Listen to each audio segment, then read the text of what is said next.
علیکم، بسم اللہ الرحمن الرحیم۔ آپ قرآن میں جو کچھ بھی پڑھیں اسے اپنے دل تک جانے دیں تاکہ وہ اس میں نئی روح اور نئی زندگی پھونک دے۔ اپنے دل کو کلام اللہ کے بیان کے مطابق ان تمام کیفیات سے گزار دیں، جیسا کہ حمد، شکر، حیرت، رب، محبت، اعتماد، صبر، امید، خوف، رنج اور حسرت۔ جب آپ اللہ کا نام اور صفات سنیں تو آپ کا دل شکر، محبت اور دوسری مناسب کیفیات سے بھر جانا چاہیے۔ رسول صلی اللہ علیہ وآلہ وسلم رات کے وقت قرآن پاک کی تلاوت کیا کرتے تھے۔ حضرت حذیفہ رضی اللہ عنہ بیان کرتے ہیں کہ ایک رات میں نے رسول صلی اللہ علیہ وآلہ وسلم کے پیچھے نماز پڑھی۔ آپ صلی اللہ علیہ وآلہ وسلم نے سورۃ بقرہ سے قرآن پاک کی تلاوت کا آغاز کیا۔ جب آیت میں اللہ کی رحمت کا ذکر ہوا تو آپ صلی اللہ علیہ وآلہ وسلم نے رحمت طلب فرمائی۔ اللہ کا عذاب کا ذکر ہوا تو آپ صلی اللہ علیہ وآلہ وسلم نے اللہ کی پناہ چاہی۔ اللہ کی شان کا ذکر ہوا تو عظمت بیان کرنے لگے۔ ایسا ہی بیان حضرت عبداللہ رضی اللہ عنہ بن عباس کا ہے، جنہوں نے ایک دفعہ رسول صلی اللہ علیہ وآلہ وسلم کے ساتھ حضرت مومنہ کے حجرے میں تہجد کی نماز پڑھی، جو حضرت عبداللہ بن عباس کی پھوپھی تھی۔ رسول اکرم صلی اللہ علیہ وآلہ وسلم اور دوسرے صحابہ کرام وہ لوگ جو قرآن کی حقیقت کا احساس رکھتے تھے، جب قرآن پاک پڑھتے تھے تو اکثر روتے تھے۔ رسول صلی اللہ علیہ وآلہ وسلم نے فرمایا، قرآن اس طرح نازل کیا گیا ہے کہ جب تم قرآن کی تلاوت کرو تو اپنے آپ کو غمزدہ بناؤ۔ ایک دوسری حدیث کے مطابق ہے کہ قرآن کی تلاوت کرو اور رو، اگر اپنے آپ کو رونا نہ آئے تو رونے کی کوشش کرو۔ آپ غور کریں اور سوچیں کہ قرآن کیا کہہ رہا ہے۔ تصور کریں کہ آپ سے کچھ کہہ رہا ہے، آنکھوں میں آنسو لا کے ساروں پر بہتے دیر نہیں لگے گی۔ اگر آپ ان بھاری ذمہ داریوں کا احساس کریں جو قرآن آپ پر ڈالتا ہے تو ان بشارتوں اور خوشیوں کا بھی تصور کریں جو قرآن پاک آپ تک پہنچاتا ہے، اور آپ بلند آواز میں رو پڑیں گے۔ قرآن پاک مختلف مقامات پر مختلف انداز میں بیان ہوا ہے۔ سچے صاحب ایمان زمین پر پیشانی ٹیک دیتے ہیں، سجدہ کر دیتے ہیں، خاموش ہو جاتے ہیں، سنتے ہیں، تلاوت فرماتے ہیں تو آنکھیں نم ہو جاتی ہیں، کانپنے لگتے ہیں، زور کے تار رونے لگتے ہیں۔ قرآن پاک کی بعض آیات پر سجدے کا حکم ہے۔ آپ جو کچھ پڑھ رہے ہیں جسم سے اس کا اظہار ہونا ضروری ہے۔ جسم کے انداز کا کیوں اہم ہونا ضروری ہے؟ اس معاملے میں انسان کا ظاہر اس کے باطن پر غیر معمولی طور پر اثر انداز ہوتا ہے۔ جسم کی ظاہری اور دل کو بھی ظاہر کرتی ہے۔ قرآن کا مطالعہ کرتے ہوئے آپ کا جسم کا رویہ اس رویے سے بالکل مختلف ہونا چاہیے جو ایک عام کتاب کا مطالعہ کرتے ہوئے ہوتا ہے۔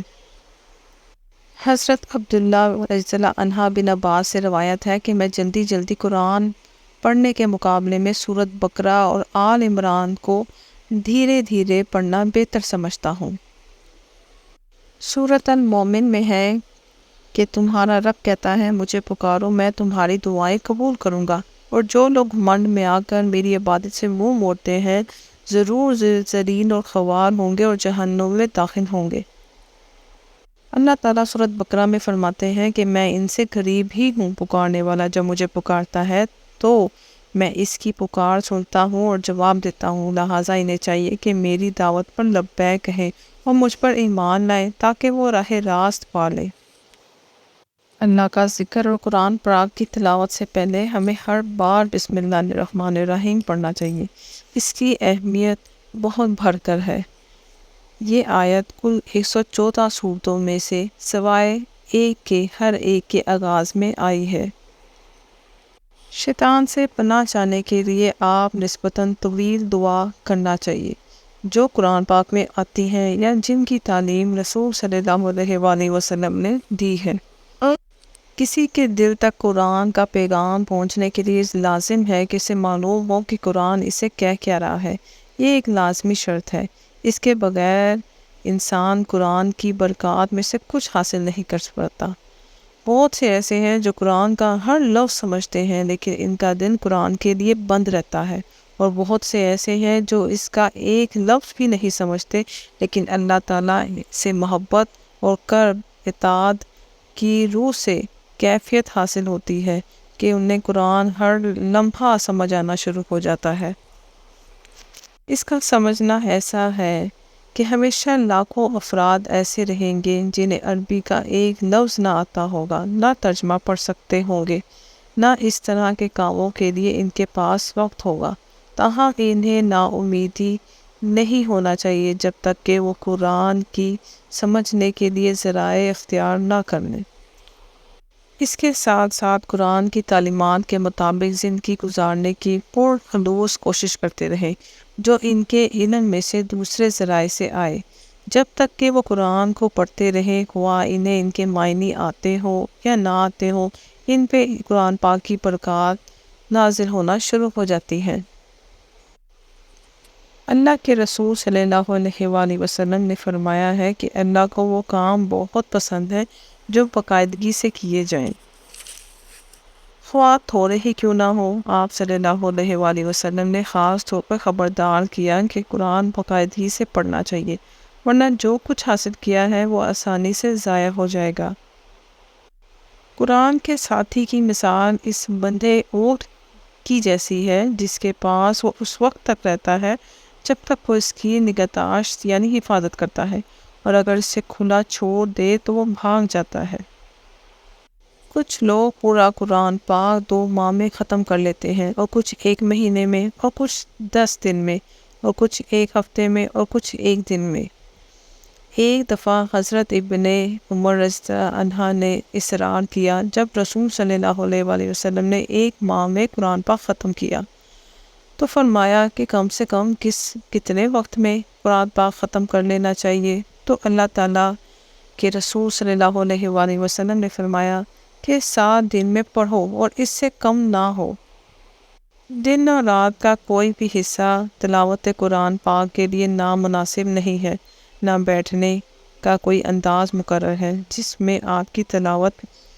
میں آپ تلاوت نہ کر سکے۔ اللہ تعالیٰ فرماتے ہیں اپنے رب کا نام صبح و شام لو، جو اٹھتے بیٹھتے لیٹتے ہیں حال میں اللہ تعالیٰ کو یاد کرتا ہے، اللہ کا ذکر کرتا ہے تو بہترین طریقے سے اس کو نوازا جاتا ہے۔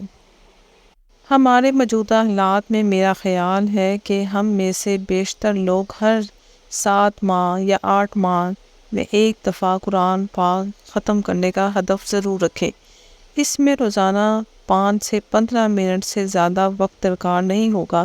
اس کا انحصار اس بات پر ہوگا کہ آپ معنی براہ راست سمجھ رہے ہیں یا ترجمے کی مدد لے رہے ہیں۔ مگر زندگی میں کبھی کبھار 7 دن میں 1 مکمل تلاوت کرنے کی کوشش کریں۔ آپ فجر اور عشاء کی نماز سے پہلے یا بعد میں، صبح طلوع آفتاب کے وقت یا بستر پر جانے سے پہلے تلاوت قرآن پاک کریں۔ قرآن نے صبح سویرے کی تلاوت کے لیے خاص طور پہ کہا ہے۔ تکیے سے ٹیک لگا کر بسترے پر یا صوفے پہ ٹیک لگا کر لیٹ کر قرآن پڑھنا پسندیدہ نہیں، لیکن منع بھی نہیں۔ کسی خاص وجہ سے بغیر آپ ہرگز ایسا نہ کریں، اسے اپنی عادت نہ بنائیں۔ کوئی شخص اس لیے قرآن پڑھنے سے بالکل ہی محروم رہے کہ وہ ایک خاص طرح بیٹھنے کے لیے تیار نہیں، تو یقیناً وہ ایک بہت بڑی قیمتی شے کا نقصان کر رہا ہے۔ قرآن پاک کے کچھ حصے حفظ کر لیں اور رات کے دوران کچھ دیر جاگ کر انہیں دہرائیں۔ آپ کے لیے یہ ایک بہت بہتر عمل ہوگا۔ رسول صلی اللہ علیہ وآلہ وسلم نے فرمایا ہے کہ جو قرآن کی ایک آیت بھی سنتا ہے اسے دوہرا اجر دیا جائے گا، اور جو تلاوت کرتا ہے یہ قیامت کے روز اس کے لیے نور ہوگا۔ ماشاءاللہ، سبحان اللہ۔ ہم سب کو چاہیے کہ روز تھوڑا تھوڑا ٹائم نکال کے کم سے کم 1 رکوع یا 2 رکوع ضرور تلاوت قرآن پاک کریں، اور اس کو اپنا معمول بنائیں اور اس کو بھولیں نہیں۔ جتنا پڑھیں کم پڑھیں، لیکن ترجمے اور تفصیل کے ساتھ پڑھیں تاکہ ہمیں سمجھ آئے کہ قرآن پاک ہم سے کیا کہہ رہا ہے۔ جزاک اللہ۔ السلام علیکم۔